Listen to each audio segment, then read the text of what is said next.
Hello everyone, and welcome back to Planet Coaster, where we'll be working on another coaster station here in Planet Coaster. Really, I'm just trying to figure out how many times I can say coaster and into an intro, but for that, let's just go ahead and start working on the coaster itself. We have another World of Warcraft kind of inspired build here. It is a little bit smaller than what it should be, and it was actually a lot harder than I thought it would be as well. The Dark Portal is a very iconic kind of lore element and structure in World of Warcraft. The Dark Portal, of course, being at the main login screen. It's also, involved in instances later on. It is the main gateway into the first expansion. It is another gateway into another expansion. And, it just has a deep history about it. Now, the version that I am making, there have been quite a few, from different cutscenes throughout the different Warcraft games, and also in World of Warcraft itself, is I'm basically building the movie version of the Dark Portal. It's a little bit more simplistic, a little bit more like a triumphal arch, and a little less fantasy in theme. So I did find some Google images and kind of based that off of those. And the nice thing is, if you think about it, technically this is the shape. There are, nuances that I'm not capturing simply due to that I realize about halfway through this build, beyond just building this little arch here, we're going to be using a lot of parts, for one, doing this mold work on the upper layer, but also to try and capture the two statues, which we'll get to a little bit later on the video. And simpler was going to be better. I wasn't going to be able to make a giant dragon head over the top of the arch with the claws coming over the side that you would see in the Outlands. I also don't think I would be able to make the overly simplistic version that's just in the Blasted Lands. And so, this felt like a good compromise between the two. It has a simplistic arch, and it is a little complicated just because the figure is a little bit bigger, proportionally wise, onto the portal, and also the upper section is a little bit more fancy than the default one in the Blasted Lands. What I'm doing, though, it's a rough concrete base structure, and then we are building pretty simple kind of fluted effects using the wooden molding. The wooden molding is a very versatile little block here. If you color it light enough, it kind of looks roughly similar to sandstone, and that lends itself to the lighter colored Dark Portal that you see in the movie. In World of Warcraft, the Dark Portal is more of a kind of a purplish color, purplish gray color.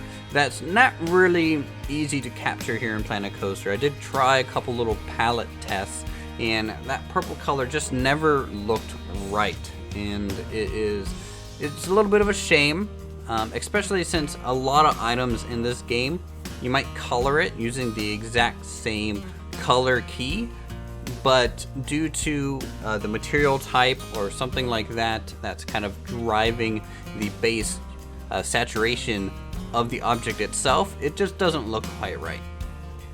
Other than that, we're just doing some intricate kind of wrapping on the upper section. We're trying to get some of those little support beams and columns just to fill out a whole lot of that negative space, and also using that to give us some depth in terms of just the width and the angles on the main columns. So what I'm doing is doing a square base, and then you can kind of inlay the base a little bit by coming in using a mold and then put another mold on top of that, and that gives you a bunch of little layers kind of automatically, and it's a good way.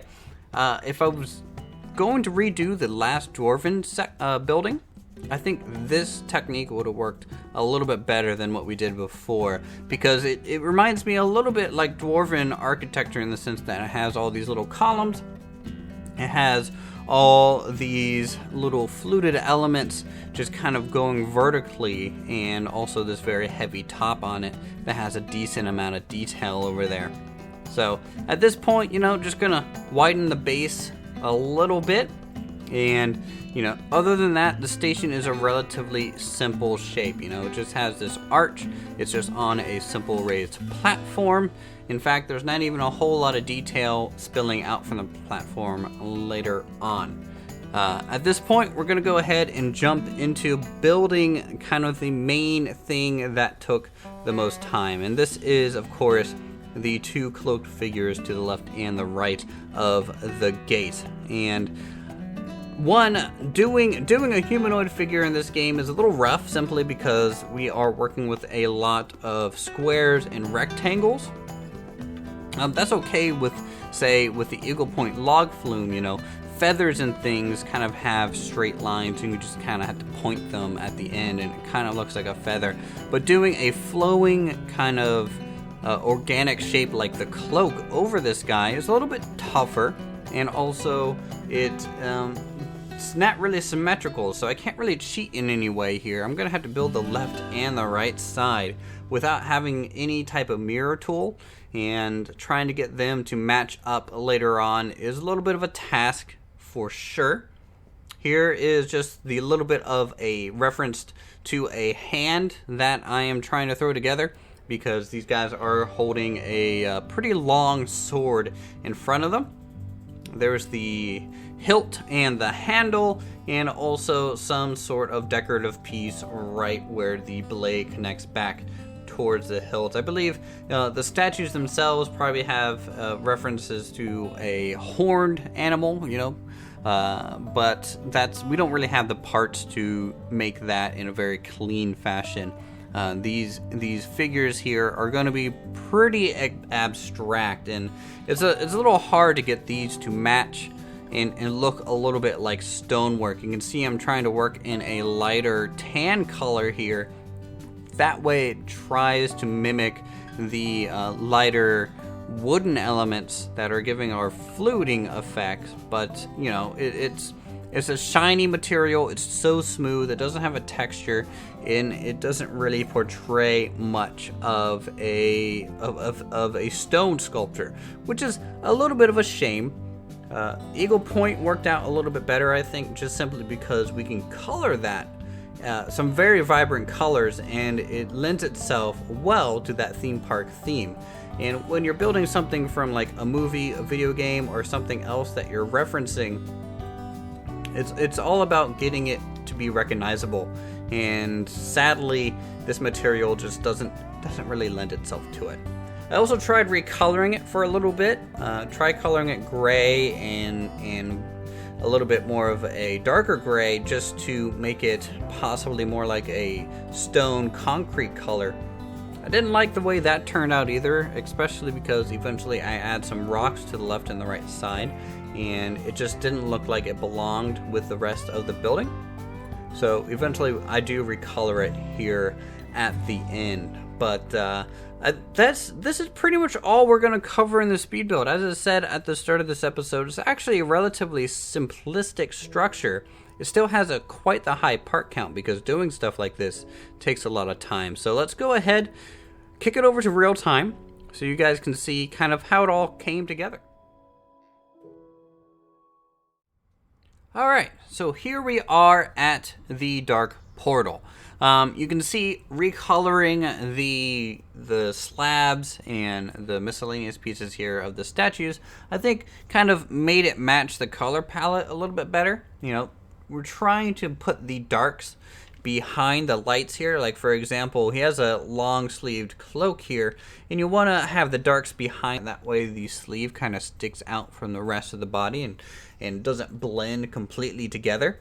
Also, the little bit of the red color kind of matches a little bit of the red color in the rocks itself, but also it turned out okay. I can't say that I'm super happy about this one, just maybe because it has so little of a footprint compared to our previous structures that we've built in the other episodes of this coaster series that we've been having. But The theme itself is fairly accurate, and if I'm sure you put this in a crater somewhere and have a coaster going around it, it would look fairly reminiscent of the actual Dark Portal itself. Now, luckily, this is just a simple mirror to get to the right side here, and you can kind of copy this figurine over. Now, that's a big time saver. Sadly, it's a little inaccurate. Their hands actually switch and mirror each other. Right now, they're not doing that, simply because that's a little bit of a pain to try and do, and it's not really a detail I think is too important. They're also colored a little bit differently, and I think that's going to help kind of separate them from each other, and also make them look like they're kind of more uniquely carved instead of a complete mirror. So, they have a little bit of a different feel. They have a little bit more of a different profile, especially with the little added rocks around them. You even have some dead trees and bushes along the side. This portal is kind of in the middle of a barren wasteland, so you're not going to see a whole bunch of trees and things, though it would probably look pretty nice if you kind of decorated it like we did the Elven Temple over there.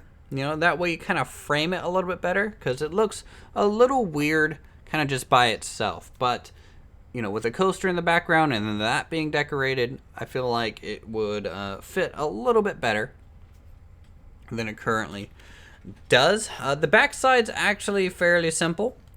We used most, if not all, the part count simply on the front, and really this is the selling piece of the coaster in its current state. It would be cool as well, thinking about it, if you could get some sort of corkscrew here in the middle for the coaster, because the Dark Portal kind of has a spiraling effect. So if you get the corkscrew line just kind of right there, I think that would be a cool visual cue that it's kind of this swirling portal.